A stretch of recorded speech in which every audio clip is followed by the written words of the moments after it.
Bonjour, aujourd'hui je vais vous présenter la capsule pédagogique 4.2. On va voir les diagrammes à l'échelle. Ce que c'est là, c'est une représentation proportionnelle plus petite ou plus grande que celle d'un objet. Dans un diagramme à l'échelle d'une planche à roulettes, voici notre planche à roulettes, c'est la planche à roulettes à Ali.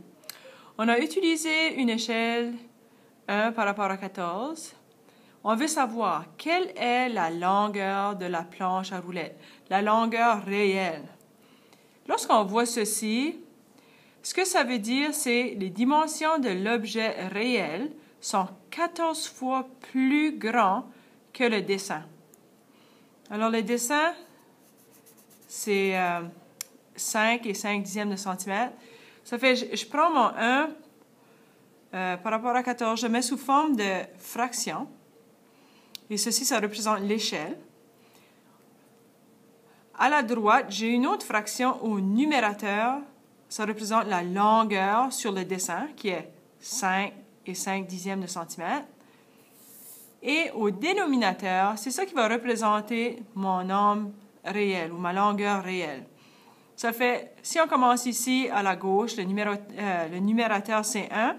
Qu'est-ce que je fais à 1 pour avoir 5 et 5 dixièmes? Mais je vais multiplier 1 avec 5 et 5 dixièmes. Alors, qu'est-ce que je vais faire en haut? Je vais faire la même chose en bas.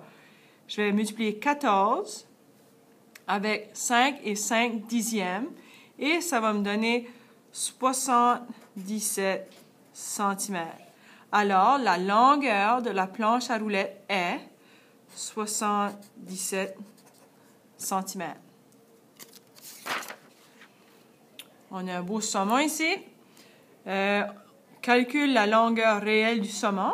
L'échelle du dessin du saumon, l'échelle du dessin de ce saumon est 1 par rapport à 9 et 2 dixièmes de... Ben c'est ça. 1 sur 9 et 2 dixièmes.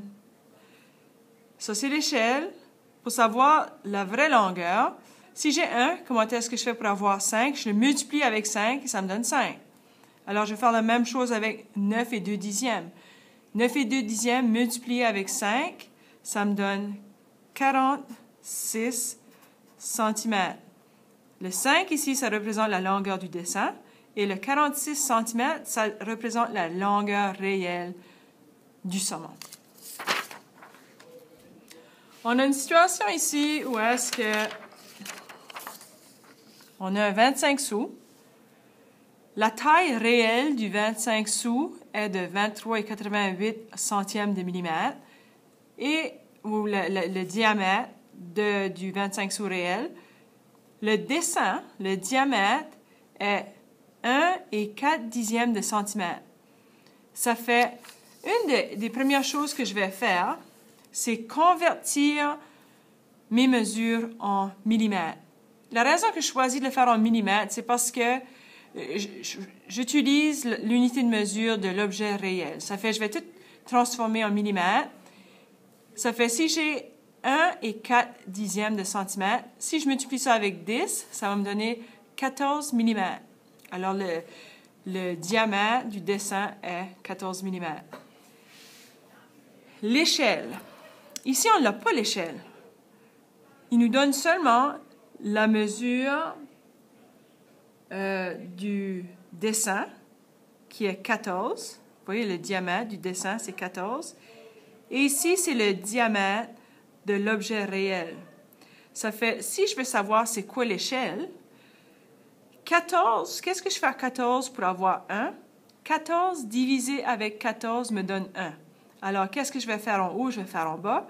23,88 centièmes divisé par 14 va me donner environ 1 et 7 dixièmes. Ça fait aussi, on veut ici trouver forme de proportion avec l'échelle et les dimensions. Pour trouver le facteur d'échelle, on peut le mettre sous forme de nombre décimal.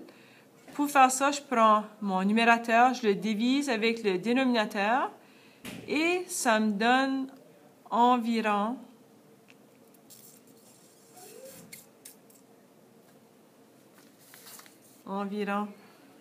on va le faire en classe. 1 divisé avec... Attends, je vais le faire, je n'ai pas fait les calculs avant.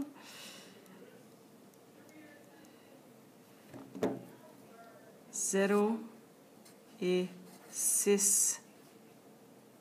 Ça fait, lorsqu'on parle de réduction, c'est une réduction de 6 dixièmes.